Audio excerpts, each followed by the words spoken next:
What's up, everyone? Welcome to Better Plays Ahead, powered by the Game Day. I'm Frank Amarante, as always, joined by Sam Wagman. We're ready to break down the championship round. Two great matchups, defending Super Bowl champions Chiefs against the top-seeded Ravens. Can the Lions keep it rolling and upset the 49ers? Sam, what's up? How are you feeling? I'm doing well, man. Yeah, we got a great slate of games going on there. We can dive right into it. And the important thing is we're not going to give out too many bets. We're not going to pull a Keyshawn Boutte here and get too deep into the weeds. So let's Booty dive right in. bets. Yeah, very booty bets, man. Let's dive right in with our first segment, the chalkboard. This is where, we take our favorite chalky pick. It could be a favorite. It could be a popular underdog. Sam, you're going to kick us off with the Ravens. Yeah. Yeah, I'm going to go really the only direction that we can go here with a chalk pick. And, we're going to go with the Ravens minus 3.5. They're getting 51% of the bets and 64% of the money currently across all major sports books. And it's not too surprising that we're seeing this. The Ravens are pretty much the consensus better team. There was a stretch of time where nobody even thought the Chiefs were going to make the playoffs and really do anything in the playoffs. So, it's pretty standard that the public and the sharps are going to be on the Ravens in this matchup. 3.5 is a pretty fair number to me. I kind of expected it to be right around here in that 3.5 to 4.5 range. Opened up at 3, was bet up to 3.5, was bet back down to 3, and then since has gone back up to 3.5 in favor of the Ravens. So, I mean, look, the Ravens are pretty much uniquely built to beat the Chiefs.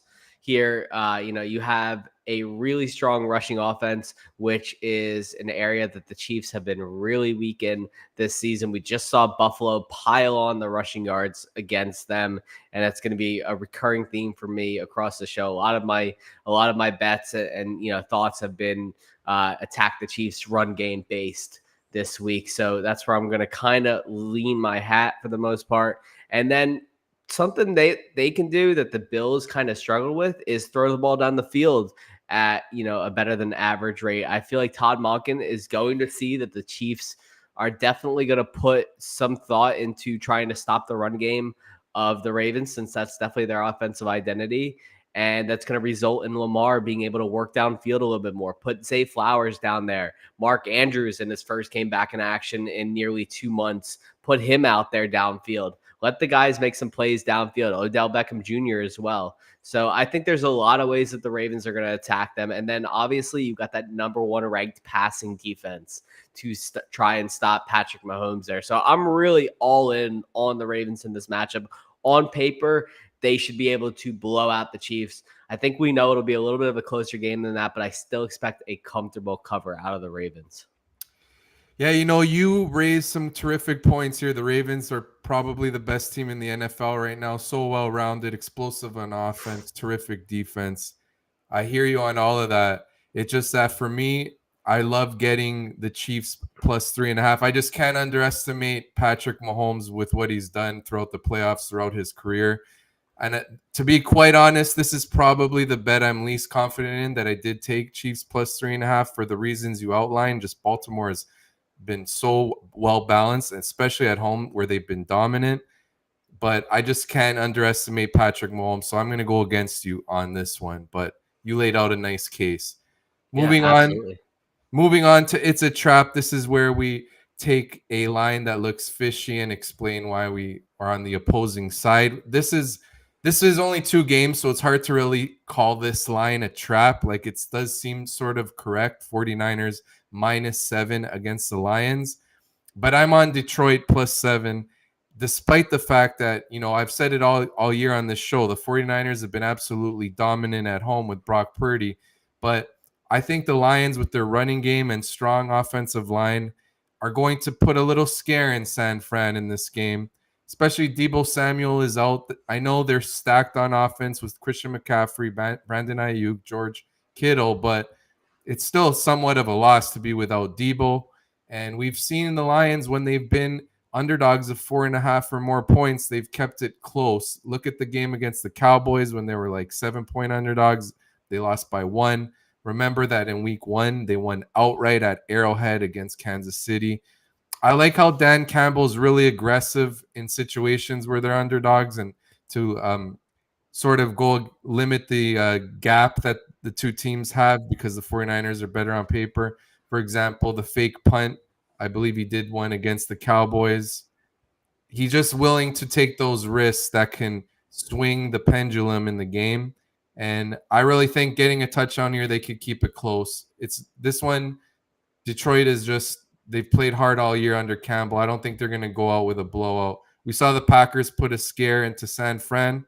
I think Detroit will do the same in this one, although I do like the Niners to win. So you went against my Ravens bet. I'm going against your Lions bet. Debo's practicing today. So, that's the first step for him. It's a limited practice, but he definitely is going to try and make it out there.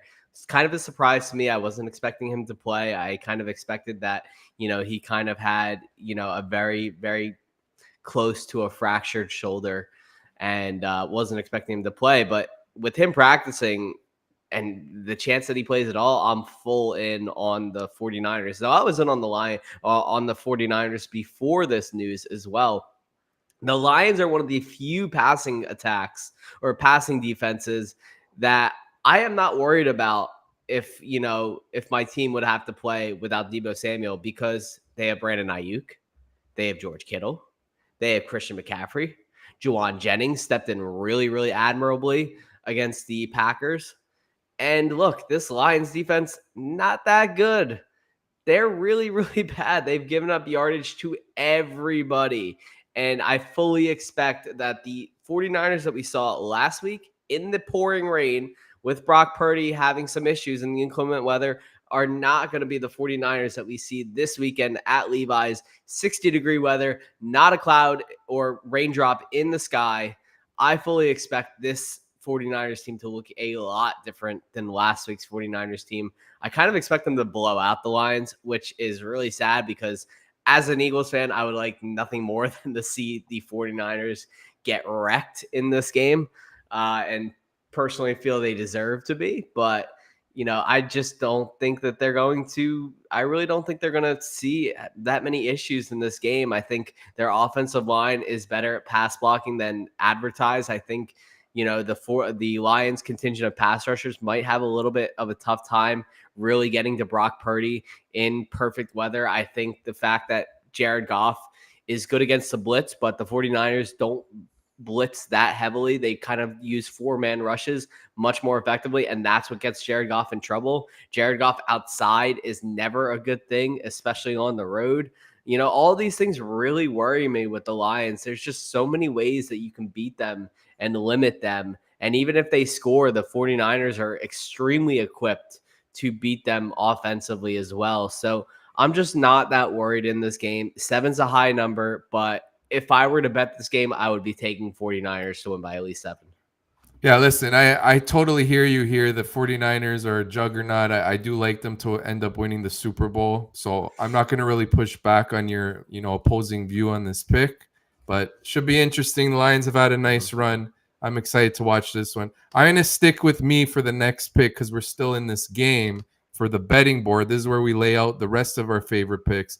And this, quite honestly, is my favorite pick of the week. And it goes to what you were saying.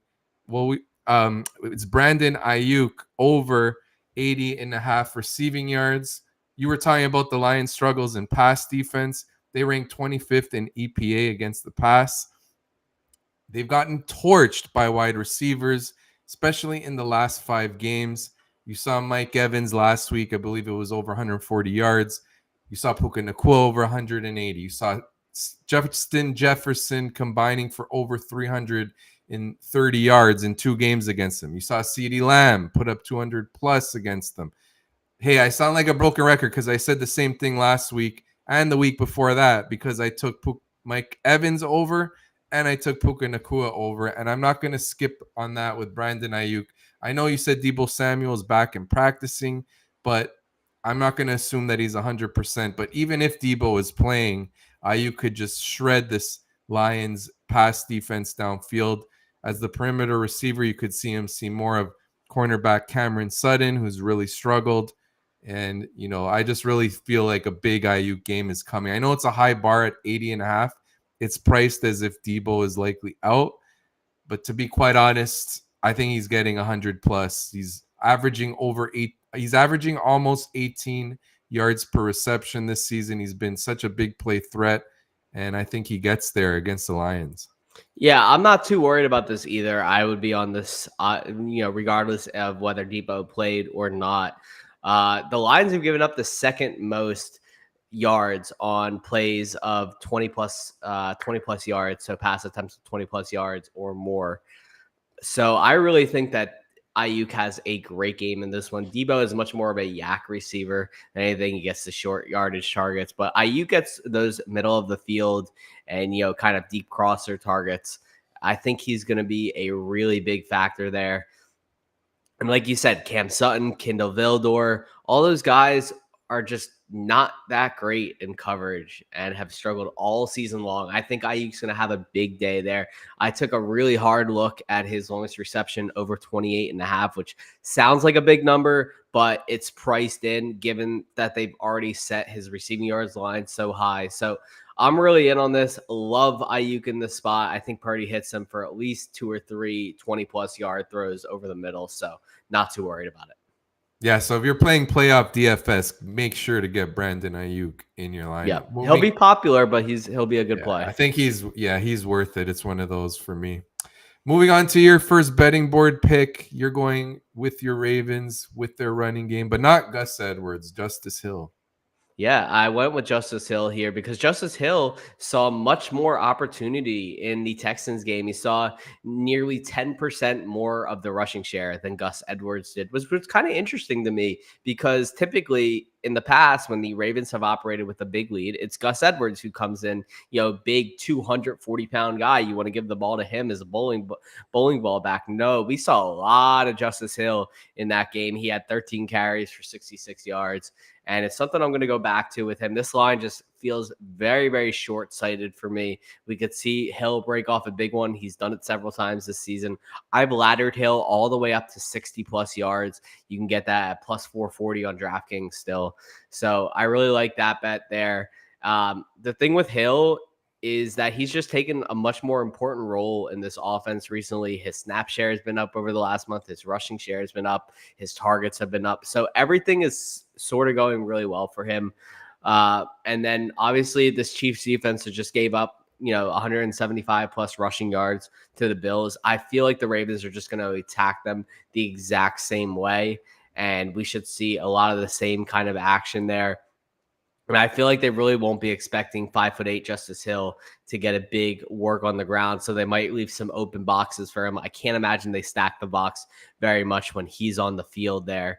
And, you also have to account for Lamar with the read option. So I really like Justice Hill here. He's probably one of the most high ceiling plays that the Ravens have to offer. You can get his rushing receiving yards at 49.5, which I think is an absolute slam dunk because he's really useful in the receiving game as well. So a lot of ways to bet Justice Hill here.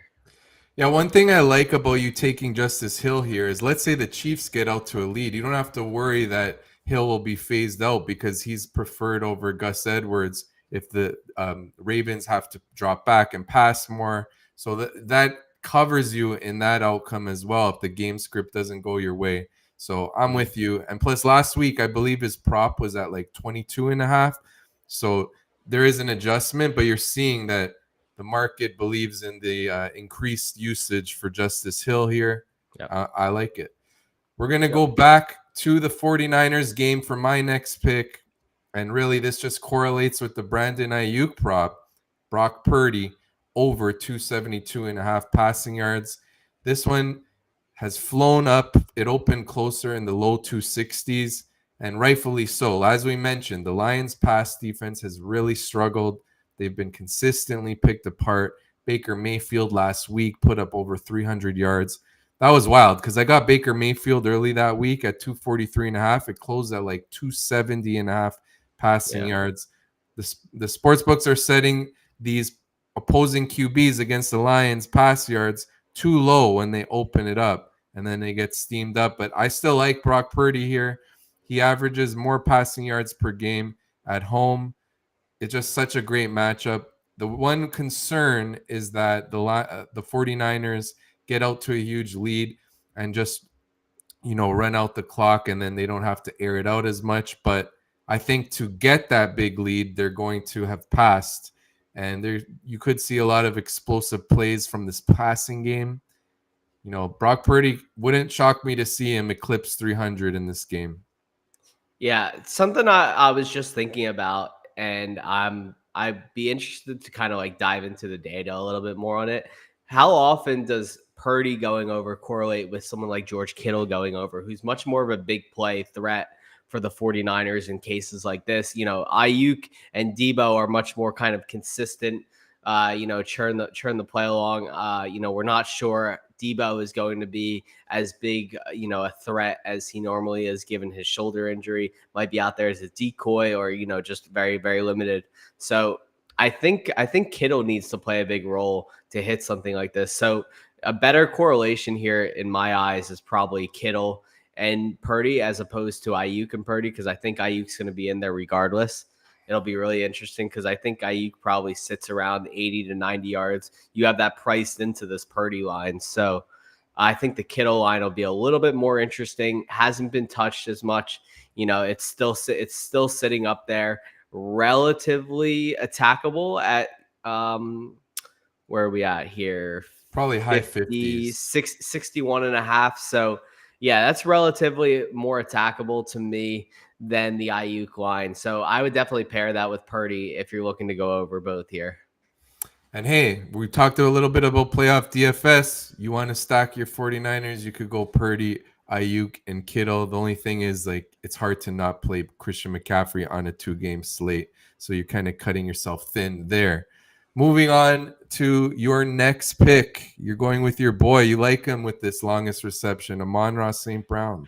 I do. I've hit it a bunch of times this year, especially in the wild card round as well. It was one of my favorite bets I've made all season. Cashed pretty easily, sweat free. We're going right back to it here, and they're still hanging it at 23 and a half. But I'm not too worried because he's probably gonna be able to fade Charvarius Ward for the most part. This is gonna be a spot where Amon-Ra is lining up about 70% of his routes in the slot. He's gonna see Isaiah Oliver there, who has been putrid in coverage this year. Might see some Ambry Thomas in the slot there, or even outside if he lines up outside at all. And then he might see some Diamador Lenore, who I would, obviously like to see least out of those three. But any matchups against Oliver or Ambry Thomas are going to be slam dunks for St. Brown, who's hit this number in 11 of 18 games. Look, if this game goes any bit how we think it's going to, we think the 49ers are going to jump out to a big lead, and the Lions are going to have to throw to get back in it. That obviously bodes really well for Goff chucking the ball down the field. And I think this is a really good matchup for St. Brown here. Again, going against these slot receivers of the 49ers, who allowed the 8th most fantasy points to wide receivers this season. So Amon-Ra here, makes a lot of sense to me. I think targeting a lot of these Lions pass catchers will be interesting there, finding some mismatches. But Amon-Ra is going to be hyper targeted in every single game. So this one makes a lot of sense to me. Yeah, hey, listen, I love me some Sun God. I'm not going to go against you on Amon-Ra. He's a stud, and, he's hit this for you quite often. If I look at the game log, I'm pretty sure I'm going to see this hit rate's quite high because they've consistently left it at this number from what I've seen. But I'm with you on that one. We're going to go to your Ravens game here for my next pick.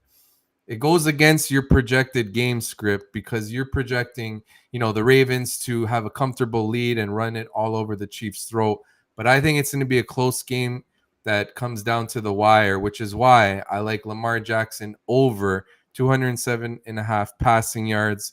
We've seen, as you've mentioned, the Ravens have an ability to make big plays through the air. I know the Chiefs' pass defense is their strength, but this is a low bar that he could throw for 225 and comfortably eclipse it, and that's still a pass defense that's limiting opposing passers. So I'm not too worried about that.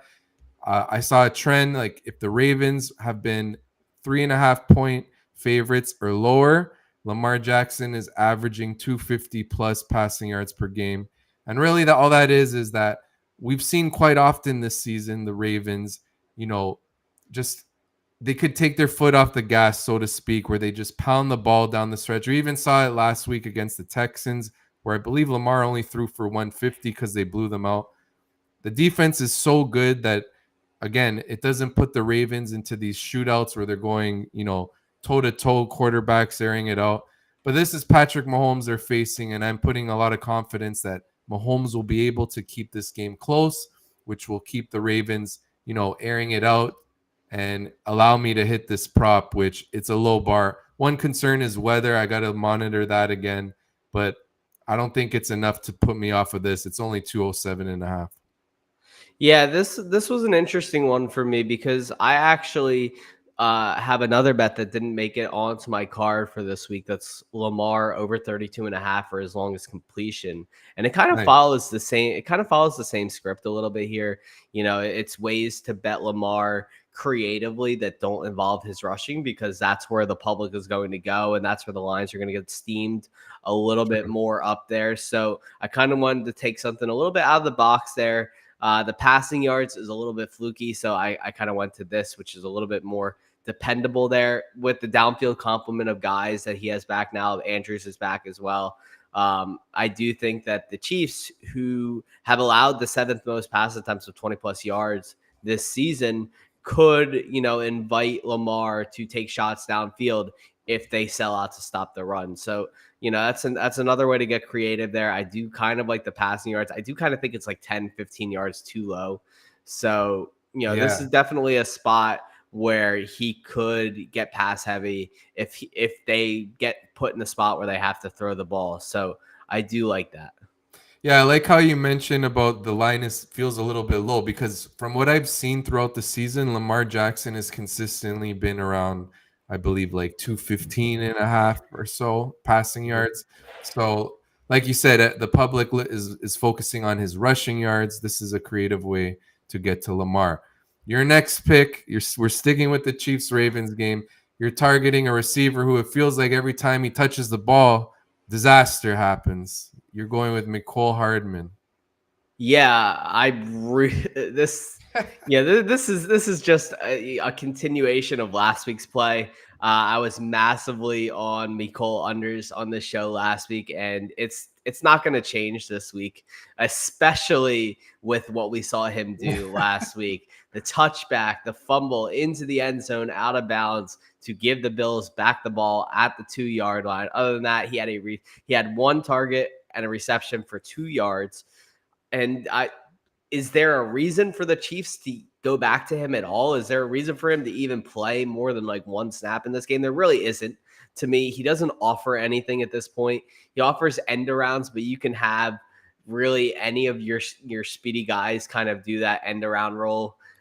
I just don't see Mecole doing anything specific in the receiving game after 2 straight games of fumbles and missteps, drops, cutoff routes, just mistake after mistake after mistake for this kid. And you really hate to see it, but it's just the nature of this game. Guys fall out of favor with these coaches, and then they stop getting opportunities.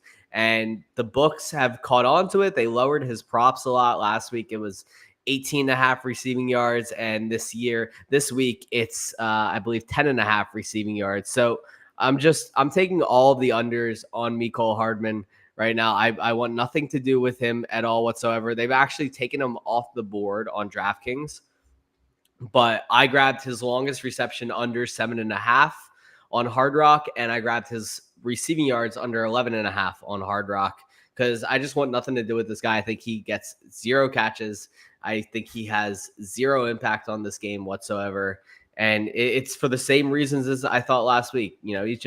He's not a guy that the Chiefs have in their future plans, and he's not a guy that they feel helps them win at this point. So I can't see them putting him up against the tough Ravens secondary and asking him to do anything special in this game.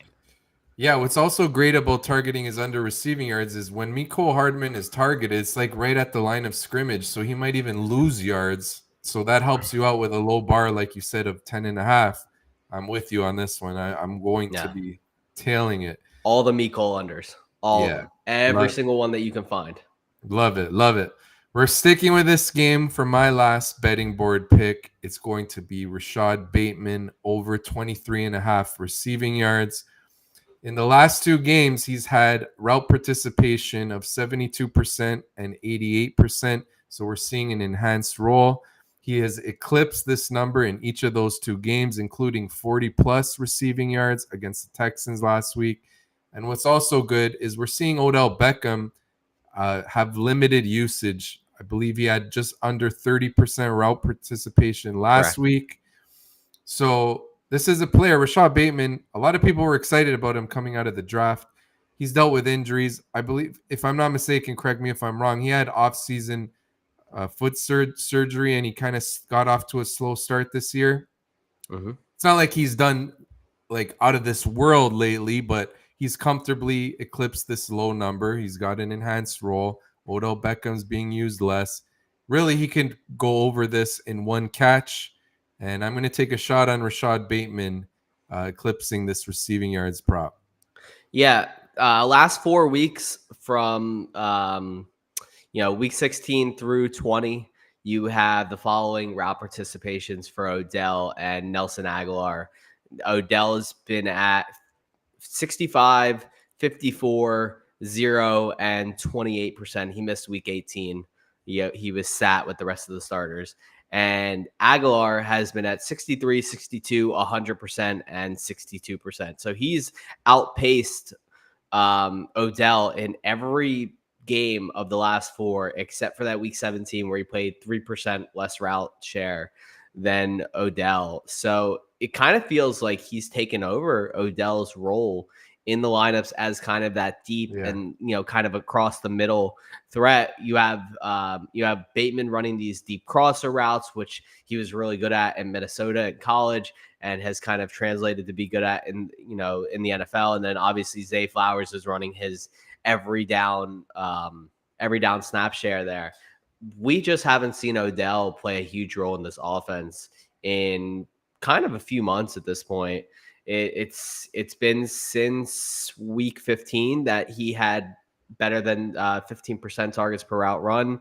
He just hasn't been seeing a lot of the plays at all lately. So I'm kind of worried about his participation in this offense in this game, whether they'll really need him in this game at all. We could obviously always see a deep shot to him, but Bateman has definitely been sneaking up a little bit more there, a little more consistency there. I definitely like this prop. Yeah, and to your point about Beckham, hey, we could take one of his unders as well. It's around the same, I believe. It's around 22.5. The only concern is, like you said, he could just come on for one target and get a 23-yard catch. But I'm going to be looking at that as well, Beckham unders. But to finish off the betting board, we're going back to San Francisco. You like Jared Goff in a pass-heavy game script. I do. And this is kind of going against the grain here. He's only hit this in 6 of his total games. So that's 6 of 19 games this year. But I'm just not worried about it because he only played 5 games outside away from or 5 games outside, this entire season.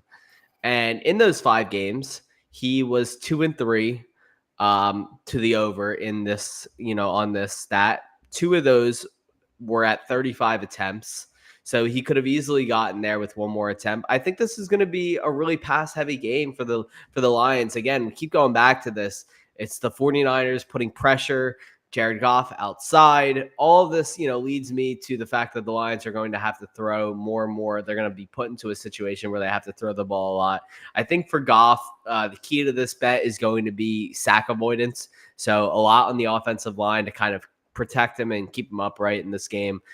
In losses this year, Goff's averaged 40.6 attempts per game. So, again, if this game goes the way we think it's going to, this should line up pretty nicely for Goff there. And, the fact is, this is not going to be a situation where Goff can kind of sit back and run the ball to his heart's content. with Gibbs and Montgomery. I just don't see that a lot in this game. I do think Gibbs has, a marginally efficient game, which is why I took his over 42.5 rushing yards. But I don't think it's going to be a crazy volume game for these backs here. I think you're going to see the Lions kind of on their back foot, kind of, trying to get back, valiantly into this game.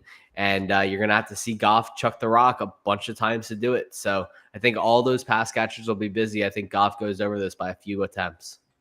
Yeah, I like this a lot. Speaking of Goff playing outdoors, the Lions offense will have fewer explosive plays, so their drives will take longer. That could mean more pass attempts. Goff's pass yards per attempt drops to around 7 on the road outdoors, somewhere in that ballpark. Yep. Definitely a lot lower than when he's indoors and at home. So I like that, looking at a pass heavy game script for the Lions. So that wraps up our show. Before we say our goodbyes, be sure to go to thegameday.com, check out our FanDuel promotions. They got a great bet 5 get 150 offer for new users. Excuse me. As well as that, go look at our newsletter. We just dropped it today. We've got lots of good fantasy and betting content there, fantasy related to DFS, of course. You could check out my full betting card and my pin tweet spreadsheet on X. And good luck in your bets this week. We're almost at the Super Bowl. It's exciting time. Sam, you could send us off.